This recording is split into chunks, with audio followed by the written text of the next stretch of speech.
Hello and welcome to another edition of Jamaica Magazine. I'm your host, Theodore Henry.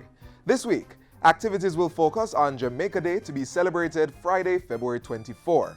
Under the theme, Celebrating Jamaica, Exploring Our Legacy in a Global Context, the day aims to encourage an appreciation for the nation's cultural heritage, especially among students. February 24 is also the 133rd anniversary of the birth of national hero Sir Alexander Bustamante. Jamaicans will pay their respects at a wreath-laying ceremony at the National Heroes Park. With so much to celebrate, let's kick things off with a word of advice, and then I'll return with news you can use.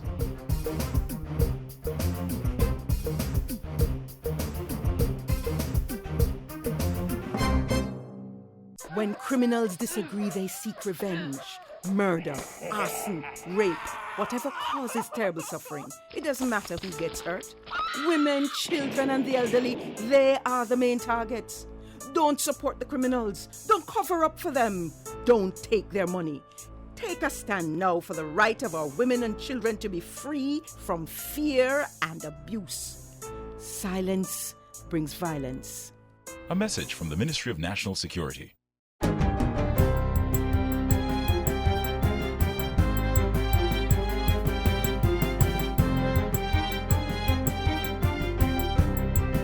Good day, I'm Theodore Henry, and this is your GIS News for Monday, February 20.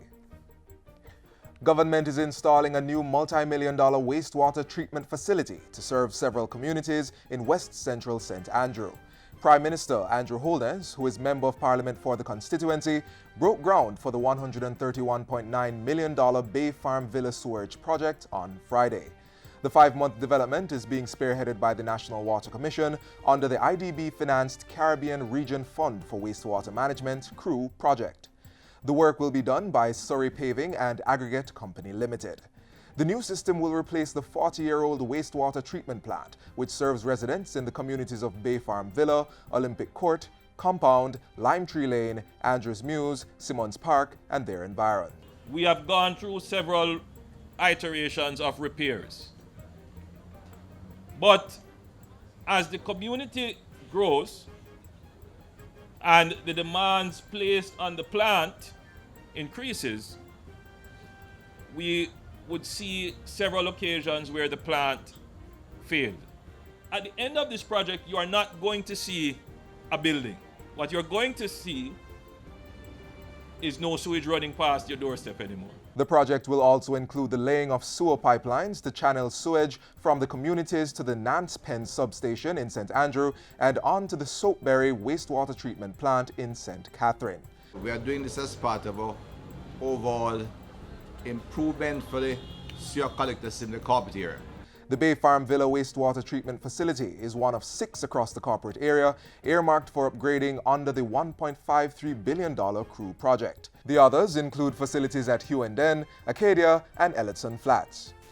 Health Minister Dr. Christopher Tufton is to get a report this week from the technical team tasked with removing the contamination at the Cornwall Regional Hospital.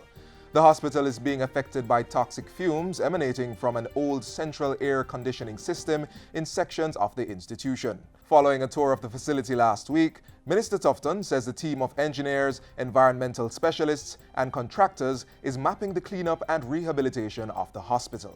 They are assessing the extent of the contamination, and they will conclude more definitively, and I'm expecting a report next week on what the scheduling of how they will remove the contaminated parts of this system and the time period for replacement. We anticipate that that may take months, not weeks, and it will cost a fair bit of resources. In the meantime, the health minister says some departments are being relocated and a strong communication program is being used as efforts are ramped up to address the challenges being faced by both patients and employees. And there is general consensus around the fact that the problem is a much more complex problem than we had originally thought. The system in question is not only old, but is contaminated in parts by the lining that was used when it was put in place. Dr. Tufton says he will be updating the Prime Minister and members of the Cabinet while ensuring that a budget for the work is prepared. National Security Minister Robert Montego has committed to meet with the parliamentary opposition quarterly or as needed as part of a collaborative approach to crime fighting. This came out of a meeting with Chairman of the People's National Party, Robert Pickersgill, and General Secretary Julian Robinson last Thursday, during which they were briefed on the National Crime Management Strategy and security initiatives. Minister Montego, who chaired the meeting, says this forms part of consultative efforts with various sectors and is designed to give the opposition a full briefing on what is being done within the ministry. He says the meeting was open and thorough and discussed the ministry's plans in depth while engaging the opposition members for their feedback and participation. PNP Chairman Robert Pickersgill says the meeting was productive, adding that he is looking forward to seeing the plans unfold, especially those for social development. Government will be spending millions of dollars on road rehabilitation works across several parishes in the new fiscal year. $500 million has been allocated in the budget to rehabilitate 47 kilometers of road infrastructure in Trelawney, Clarendon, and Manchester under the Rural Road Rehabilitation 2 project. It includes work on the road from Stettin to Highgate Hall in Trelawney, Sowas Upturn to Danks, Danks to Mayor Bridges, and Trout Hall in Clarendon, as well as from Williamsfield to Greenvale in Manchester. An additional $167 million has also been budgeted for the improvement of approximately 57 kilometers of roadway in Westmoreland. The Ministry of Economic Growth and Job Creation is also expected to award contracts and begin civil works on the Broadgate to Agualta Vale Road section in the fiscal year. And $600 million has been allocated to facilitate payments for works in areas critically damaged as a result of flood rains experienced during the 2016-2017 fiscal year. And finally, persons without necessary qualifications but who have job experience and vocational skills will be able to access higher education through a new program. The National Qualifications Framework, NQFJ, was launched last week.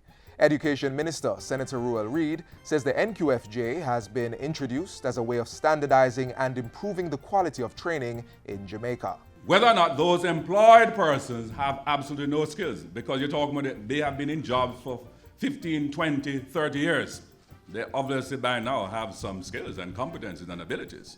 And so where you are going to validate those workforce competencies, they themselves are going to be credits that could be utilized to access further education and training. So that is part of how beneficial this framework will be. Minister Reid says the NQFJ should level the playing field, providing multiple pathways that will allow persons to be qualified by age 30. And that's it for JIS News Today. I'm Theodore Henry. Thanks for watching.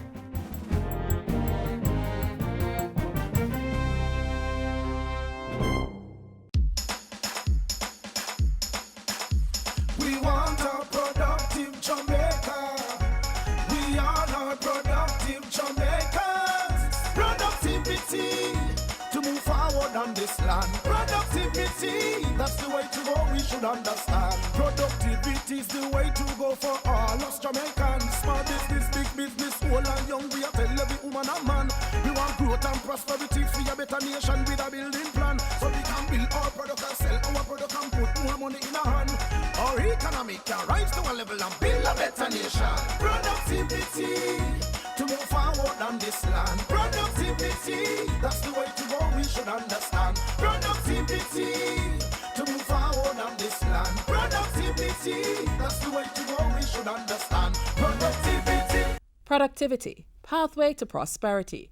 A message brought to you by the Jamaica Productivity Center, a department of the Ministry of Labor and Social Security. This next feature has a job option for college-aged students or someone looking to switch careers.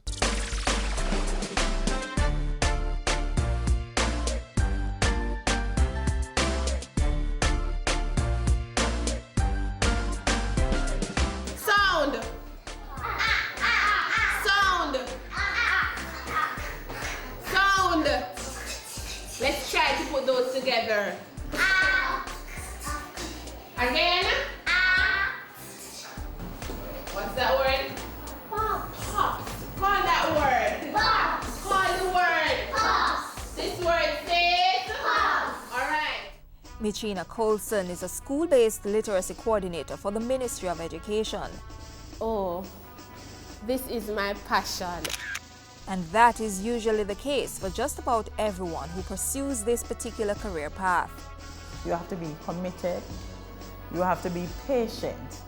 To treat with reading problems is not easy, right? But you have to be committed to the task. A literacy specialist, sometimes called a reading specialist, is an educator who helps students develop their literacy skills.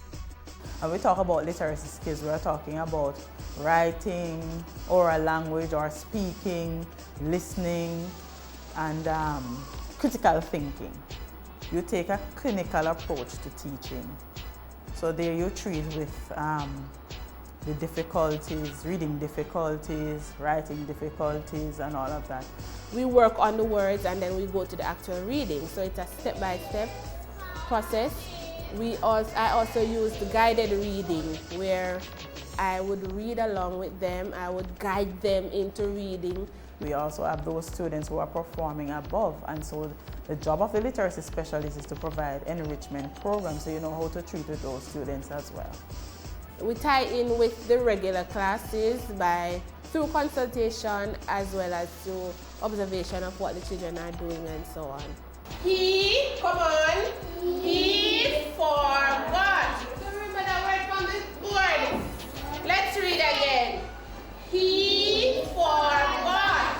Stay up. Persons who take on this job are expected to have taken a number of post-secondary courses that focus specifically on literacy or reading education. A bachelor's or master's degree may be necessary.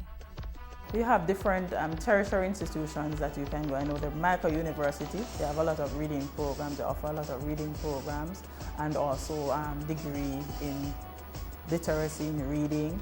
And the University of the West Indies, they also have a bachelor's course in literacy studies and a master's course as well, and you can do that face-to-face or online. And I think Monique Teachers College, they have a literacy program there as well. As long as the school or program you choose is accredited, your certification should also work in other countries. But you need to, however, learn the culture of the places that you go to, because with literacy, you have to really teach it according to culture.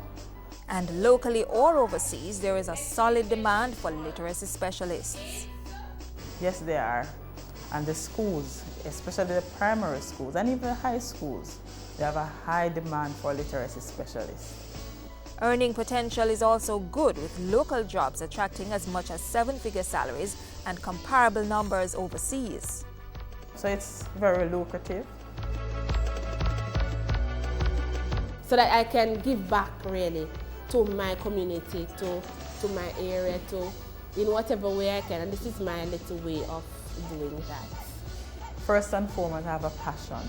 I have a love for reading, a passion for literacy. I love to help people, I love to help students. And one of my major success is getting a child who don't even know letter sounds. And at the end of a year or at the end of even 6 months, that child can read even a paragraph, and that is satisfying for me. This word says what? Fox. This word says fox. That's 2 animals already we see in the story, right? Good job. Wow. Nick, I got it. Google. You got us a job at Google? Not a job. It's an interview for an internship that could lead to a job. Welcome to Google. This will not be your average internship. We're looking at some sort of mental Hunger Games against a bunch of genius kids for just like a handful of jobs. That's a Sharpie, by the way, genius. Funny, but it is a real-life practice. Companies do provide work experience for students or young professionals, sometimes with a stipend, but often unpaid. Here's why you might want to consider this route. You gain valuable work experience, which can boost your resume and therefore employability. You're exposed to the office and work culture, so the learning curve is less steep once you actually get a job. You get to test your love of a particular career without being committed to a job right now. You can network with influential people in your career field to help you find work later, and you're positioned to develop new skills. To find an apprenticeship position, try going through the phone book and calling companies in your field of interest and ask if they're accepting apprentices. You may also check in with your school's career counselor, friends, or relatives. Once you know where to apply, send in a resume and personalize the cover letter showing not just your skills, but also emphasizing what the company will gain from accepting you. There may be no salary to think of, but an apprenticeship position might just pay off huge dividends in the long run. Think about it. Literacy is a bridge from misery to hope. It is a bulwark against poverty and a building block of development. Literacy is the road to human progress and the means through which every man, woman, and a child can realize his or her full potential.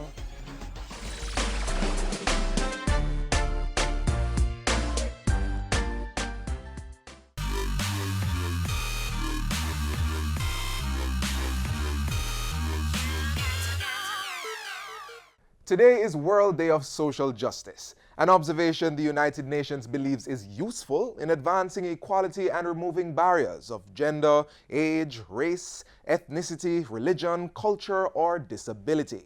Here in Jamaica, government is committed to social justice, especially as it relates to full inclusion of the disabled in the society. In addition to the passage of the Disabilities Act, the state supports the work of the Abilities Foundation, the only school of its kind in the region.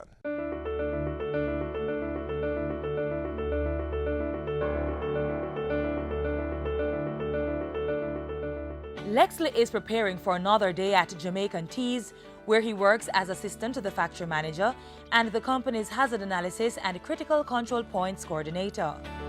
He is among the men and women who, despite their physical, mental, or social limitations and impairments, are learning to create value and purpose with the skills they have acquired. His life has been changed significantly because of the services provided by the Abilities Foundation. Life was sort of weird in many ways. A lot of wasting of time in terms of parties, but yet still wanted to achieve something, but the opportunity wasn't there. It was through a group of concerned parents, stakeholders, that their children who were disabled, after graduating high school, they had nowhere else to go. And they raised a telethon to raise funds to establish a skills training center. And through that, Abilities Foundation was born in October 1992. Abilities Foundation is a unique institution. It's the only institution in the Caribbean and in Jamaica that caters to all disabilities. The foundation was established to meet two primary objectives: increase the employability of persons with disabilities and teach good work ethics to young adults with disabilities to prepare them for integration into society. The training programs I was engaged in is office administration. Being at the Abilities Foundation and being a person with disabilities, basically you are comfortable because you are amongst persons with disabilities and their understanding of conditions. I learned that there. The courses offered through the Abilities Foundation seek to provide opportunities for full participation and equality. These programs open new skill areas and, whenever possible, are crafted within existing social, education, and labor trends. The foundation currently offers 5 training programs: housekeeping levels 1 and 2, furniture making, data operations levels 1 and 2, design and decor soft furnishing, horticulture and landscaping. What we do is that we give them an in-house test. If they are capable of passing it at 70%, we send them up to do what you call an assessment. The assessment is done by outside persons from Heart, and they do the assessment and finish the program, certified through Heart. If they are not capable, then they will give them what you call a unit competency.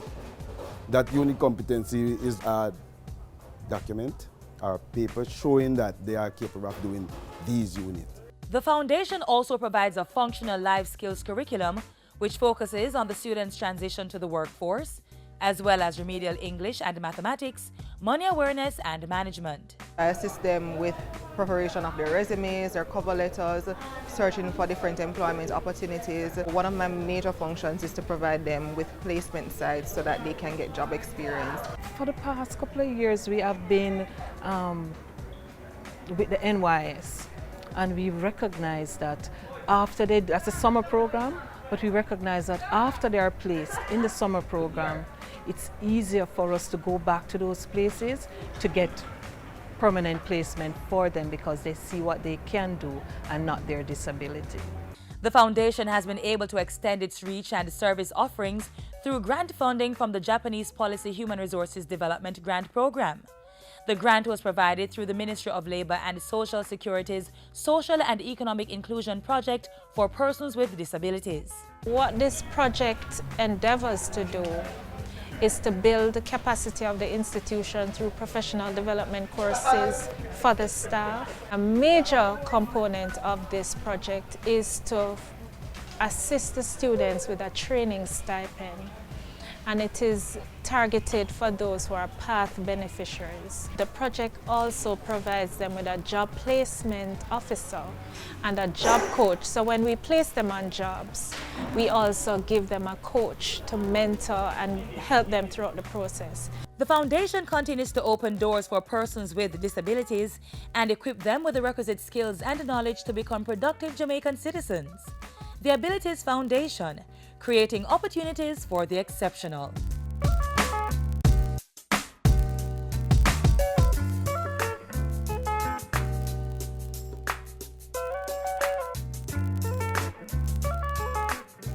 I say be careful what you teach your little children. Make sure I know something to hurt them. Parents, keep your children safe and protected. Stay alert and be aware of where your children are at all times. Submit the latest photo of your child to his or her school. Know what's happening with your child. Listen to them when they say they don't feel comfortable going to a certain place or being around certain persons. Act quickly when your child tells you he or she has been touched inappropriately or approached with unwanted requests.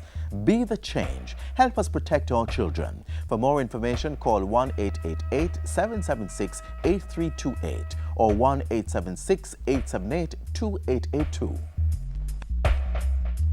Government is also providing support for the disabled community through the work of the Early Stimulation Program.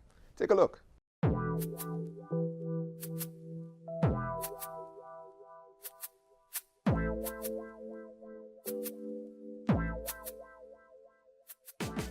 Meet Alex Fraser. He's a 10-year-old student of Dunrobin Primary School in Kingston. He's just like most other boys his age. He loves to play football, hang out with his friends, and play computer games. The only major difference, he cannot walk like most other boys his age. Alex was born with spina bifida, a condition where a baby's neural tube fails to develop normally, causing damage to the spinal cord and bones of the spine. Alex's mother, Tamara Brown, has 3 other children, all of whom have no birth defects. But from Alex's birth, Tamara was determined that he would be given the same opportunities. I want Alex to have a good education. No matter if anything happened to me tomorrow, I want him to have a good education. Can't complain, the children, the teachers, love him a lot. It's fun having Alex around, even though sometimes it's like he's not even there. He's so quiet, he's so obedient, and he gets along well with his peers. Parenting a child with disabilities like Alex's takes extra special loving care. I have to make sure, go to school, eat, because Alex is a very sick child. Alex has high blood pressure, he has a kidney problem, then have to take antibiotic every day, he have to take mineral oil every day. It means Tamara has to be at school with Alex for the entire school day on many occasions, as there are times when he doesn't have an assigned special needs assistant. We're always here for Alex's mom. And for Alex, she has been a strong parent though, doesn't complain a lot. But we have been there in support, maybe for lunch or any advice that she would need. So she has been a great parent. Alex's mother, she never gives up. She really wants the best for her child, and she should be commended for actually fighting to get the best in life for Alex. And we're happy he's a part of us. I would like to work with computer when I grow up. Antonika Gunter-Gale, Director of the Early Stimulation Program in the Ministry of Labour and Social Security, works closely with parents of children like Alex, especially in the early stages. Parents, guardians, caregivers of children with disabilities face a number of issues. Financial, is one of them. When you take, for instance, sometimes a child with special needs go beyond the years of using diapers, they have to take soft food. So that means, the blending, the buying of certain food items, So there are a number of challenges. Medication, you think about appointments. The child needs to go to the hearing, specialist. The child needs to go to the audiology. The child needs to go to various appointments.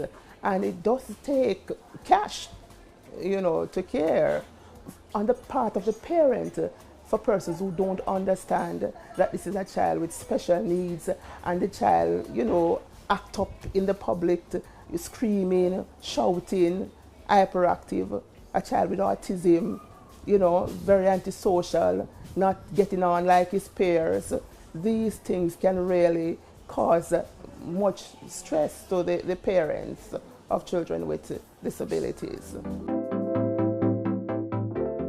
But you might ask, how can a regular parent afford all these expenses? And are there any existing support programs for parents of children with disabilities?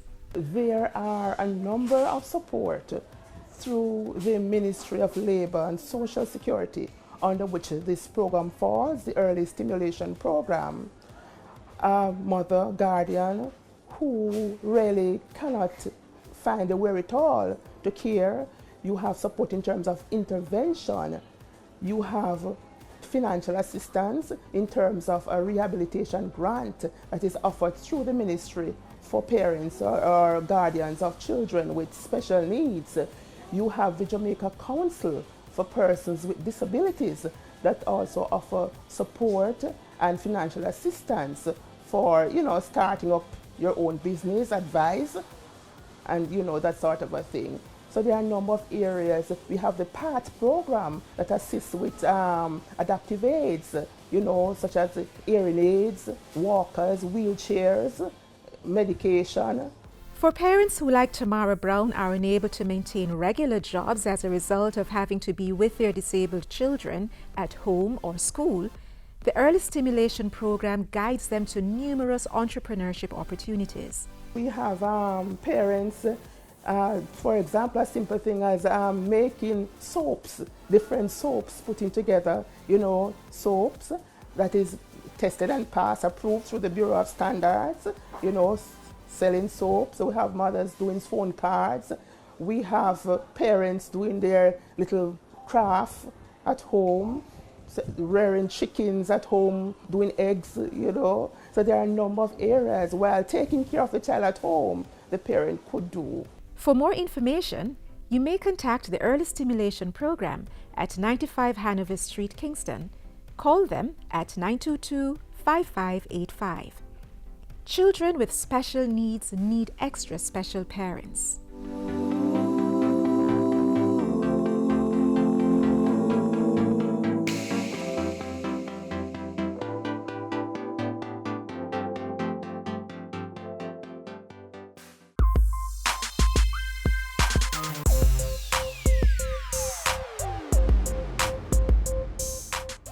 And that's how we close out today's edition of Jamaica Magazine. Be sure to join us online for this and other programs via our website, Facebook, Twitter, and our mobile app for Android and iOS operating systems. On behalf of the entire team here at the JIS, I'm Theodore Henry. Thank you for watching.